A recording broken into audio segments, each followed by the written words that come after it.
जिज्ञासु दर्शकों बहुत बहुत अभिनंदन है, स्वागत है आप सभी का इस चैनल पर।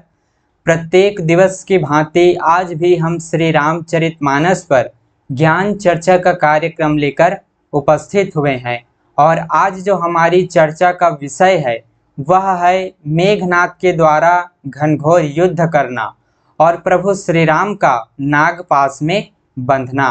तो जैसा कि हमने पिछले व्याख्यान में श्रवण किया है कि प्रभु श्री रामचंद्र जी के हाथों कुंभकर्ण का वध होता है और कुंभकर्ण को प्रभु श्री रामचंद्र जी अपना परम धाम देते हैं, उनकी परम गति होती है। तो ये हमने पिछले व्याख्यान में श्रवण किया है। अब कुंभकर्ण के मारे जाने पर सारी लंका शोक से व्याकुल हो जाती है, दुख से व्याकुल हो जाती है। रावण बहुत प्रकार से विलाप करता है। अपने भाई का ये मारा जाना सुनकर जब रावण को ये सूचना मिलती है कि कुंभकर्ण युद्ध भूमि में मारा गया तो वह बहुत प्रकार से विलाप करता है। नगर के अनेक लोग जो है कुंभकर्ण के इस सूचना को जब सुनते हैं, उनका मारा जाना सुनते हैं तो बहुत विलाप करते हैं। स्त्रियां बहुत विलाप करती हैं और रावण भी बहुत विलाप करता है।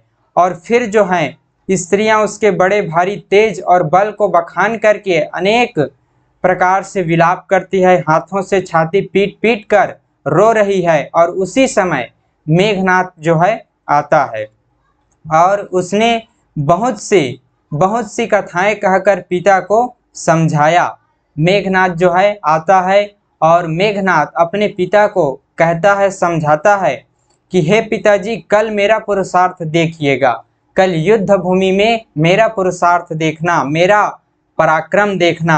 अभी बहुत बड़ाई क्या करूं हे तात, मैंने अपने इष्ट देव से जो बल और रथ पाया था वह बल और रथ अब तक आपको नहीं दिखलाया था। जो बल और रथ मैंने अपने इष्ट देव से पाया है वह बल और रथ को मैं आपको नहीं दिखलाया हूँ और कल युद्ध भूमि में मैं उसी बल और रथ से युद्ध करूंगा। ऐसा जो है कुंभकर्ण अपने पिता रावण से कहता है। यही विधि जलपत भयउ बिहाना, चहु द्वार लागे कपिनाना, इत कपि भालु काल समबीरा, उत रजनीचर अति रणधीरा। इस प्रकार जो है सवेरा हो जाता है और लंका के चारों दरवाजों पर अब सवेरा हो गया, युद्ध आरंभ हो गया। चारों दरवाजों पर वानर सेना आ डटी।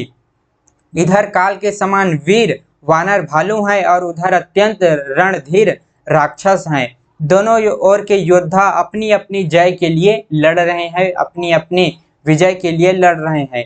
हे गरुड़, उनके युद्ध का वर्णन नहीं किया जा सकता। काकभूषण जी गरुड़ जी से कहते हैं कि हे गरुड़ जी, उनके इस युद्ध का वर्णन नहीं किया जा सकता। मेघनाद उसी मायामय रथ पर चढ़कर आकाश में चला गया और अट्टहास करके गरजा, जिससे वानरों की सेना में भय छा गया। वह शक्ति, शूल, तलवार, कृपाण आदि अस्त्र शस्त्र से, वज्र आदि से आयुध चलाने लगा, अपने अस्त्र शस्त्र का प्रयोग करने लगा।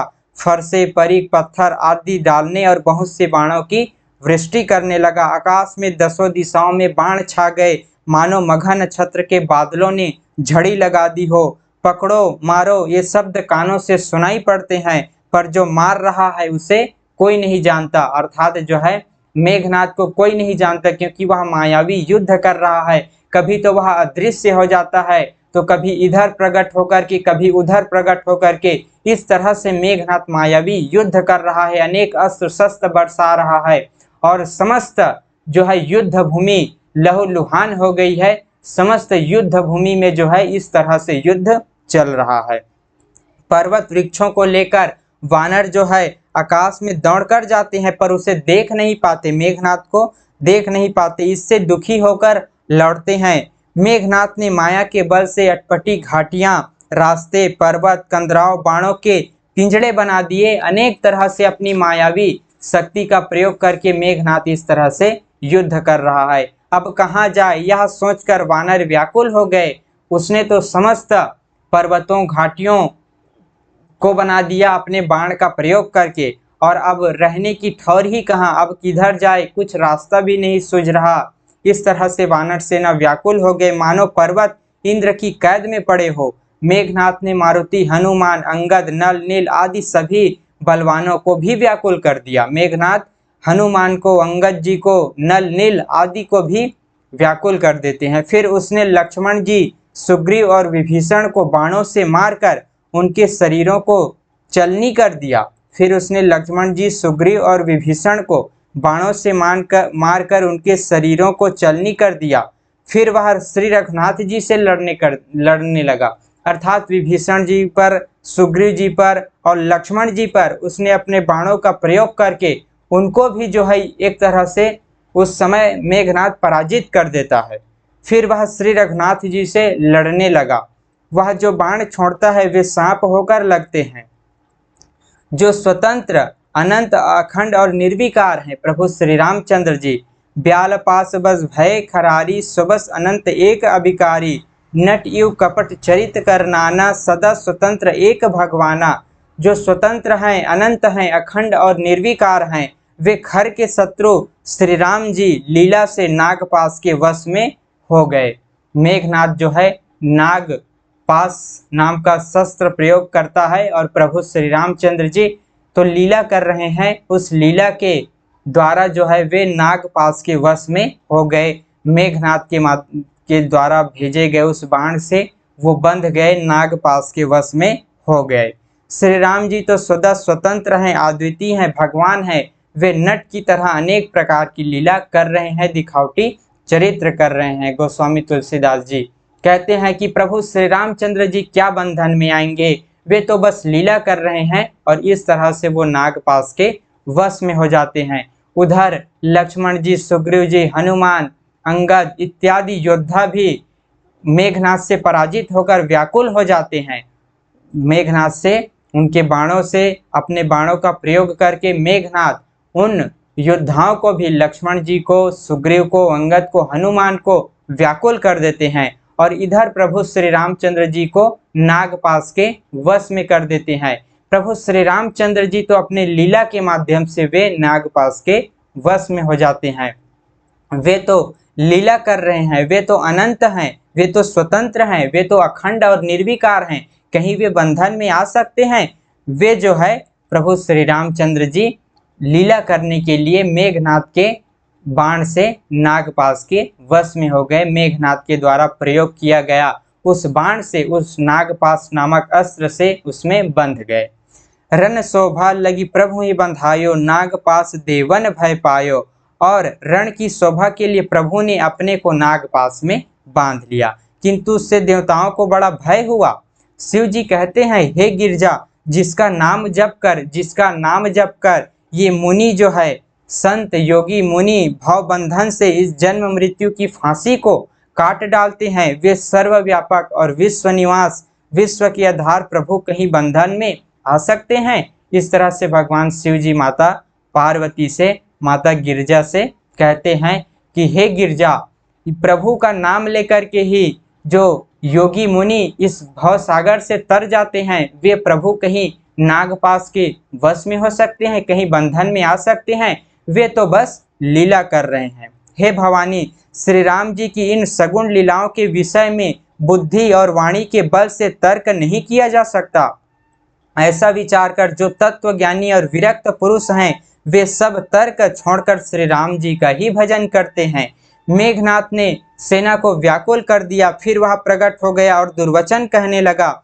इस पर जामवंत ने कहा, अरे दुष्ट, खड़ा रहा। यह सुनकर उसे बड़ा क्रोध आया। अरे मूर्ख, मैंने बूढ़ा जानकर तुझको छोड़ दिया था। मेघनाद कहते हैं जामवंत से, मैंने बूढ़ा जानकर तुझको छोड़ दिया था। अरे अधम, अब तू मुझी को ललकारने लगा है। ऐसा कहकर उसने चमकता हुआ त्रिशूल चलाया। जामवंत ने उस त्रिशूल को हाथ से पकड़कर दौड़ा और उसे मेघनाद की छाती पर दे मारा।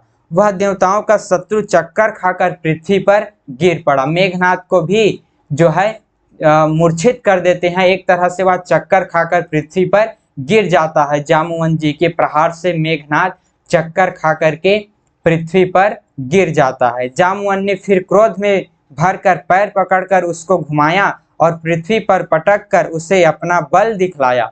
पृथ्वी पर उसको पटक देते हैं, मेघनाद को पटक देते हैं। अभी मेघनाद का वध नहीं हुआ है, लेकिन वे चक्कर खाकर पृथ्वी पर जरूर गिर पड़े हैं। वे जो है जामवंत जी के प्रहार से मूर्छित हो गए हैं और पृथ्वी पर पड़े हैं। वरदान के प्रताप से वह मारे नहीं मरता, उसको तो वरदान मिला है। तब जामवन ने उसका पैर पकड़कर उसे लंका पर फेंक दिया। उसको अनेक प्रकार से वरदान मिला है, अनेक अस्त्र शस्त्र और सिद्धियां मेघनाथ को मिली हुई है, तो इतना आसान तो नहीं है मेघनाथ का वध होना, लेकिन वह चक्कर खाकर पृथ्वी पर पड़ा हुआ है। मेघनाथ जामवन जी उसको धरती पर पटक देते हैं और जो है उसको फिर लंका की ओर फेंक देते हैं। इधर देव ऋषि नारद ने जब जाना कि प्रभु जो है नागपाश के बंधन में बंध गए हैं, तब जो है देव ऋषि नारद ने गरुड़ जी को भेजा, उस बंधन को तोड़ने के लिए गरुड़ जी को भेजा। वे तुरंत ही श्री राम जी के पास आ पहुंचे। गरुड़ जी आते हैं। खगपति सब धरि खाए, माया नाग बरोथ, माया विगत भये सब हर से बानर जोत। पक्षीराज गरुड़ जी सब माया सर्पों के समूह को पकड़ पकड़ कर खा गए। पक्षीराज गरुड़ जी सब सर्पों को खा गए। तब सब वानरों के झुंड माया से रहित होकर हर्षित हुए। सब वानर सेना प्रसन्न हो जाती है। जब प्रभु श्री रामचंद्र जी नागपाश से मुक्त हो जाते हैं, तब सभी वानर सेना प्रसन्न हो जाती है, गदगद हो जाती है। प्रभु श्री रामचंद्र जी तो बस लीला करने के लिए नागपाश के बंधन में बंध गए थे, वे तो बस लीला कर रहे हैं। भगवान शिव जी कहते हैं माता पार्वती से कि हे गिरजा, जिसके नाम मात्र लेने से संसार के सब दुख कट जाते हैं, संसार से मुक्ति मिल जाती है, भवसागर से बंधन कट जाता है, वो कहीं प्रभु बंधन में आ सकते हैं? वे तो बस लीला कर रहे हैं, इस कारण से वो नागपाश में के बंधन में बंध गए थे। तो इस तरह से आज हमने ये व्याख्यान श्रवण किया। गरुड़ जी नागपाश के बंधन से प्रभु को मुक्त कर देते हैं और सब वानर सेना प्रसन्न हो जाती है और मेघनाथ को लंका में फेंक देते हैं। जामवंत जी मूर्छित होकर बेहोशी की हालत में मेघनाथ को लंका की ओर रावण के पास फेंक देते हैं। तो इस तरह से आज हमने ये व्याख्यान श्रवण किया और फिर आगे क्या होगा, किस तरह से आगे युद्ध होगा, वो हम अगले की व्याख्यान में श्रवण करेंगे। आप सभी लोग इस तरह से व्याख्यान का आनंद लेते रहिए, श्रवण करते रहिए। चैनल का के माध्यम से श्री रामचंद्र जी की लीलाओं का, कथाओं का लाभ उठाते रहिए। गोस्वामी तुलसीदास जी कहते भी हैं कि बड़े भाग मानुष तन पावा, सुर दुर्लभ सदग्रंथ ही गावा, साधन धाम मोक्ष करी द्वारा, पाई न जेहि परलोक समारा। अर्थात बड़े भाग्य से ये मानुष तन मिला है हमको, जो है इस मनुष्य तन को पा करके, इस मनुष्य जीवन को पा करके प्रभु की भक्ति करनी चाहिए, भजन करना चाहिए, उनकी लीलाओं का, उनकी कथाओं का दर्शन श्रवण करना चाहिए। तो आज के इस व्याख्यान को हम यहीं पर विराम देते हैं। कथा कहने में कुछ त्रुटि हो जाती हो तो उसके लिए क्षमा करें, स्वाभाविक है त्रुटि हो जाना। अपने तरफ से जितना बन पाता है मैं प्रयास करता हूँ, प्रभु की कृपा से, प्रभु श्री रामचंद्र जी की कृपा से अपने तरफ से मैं प्रयास करता हूँ। फिर भी स्वाभाविक है त्रुटि हो ही जाती है, तो उसके लिए क्षमा करें। और आज के इस व्याख्यान को हम यहीं पर विराम देते हैं। पुनः मिलेंगे अगले दिन आगे की चर्चा का कार्यक्रम लेकर। बहुत बहुत आभार आप सभी का। ओम तत्सत।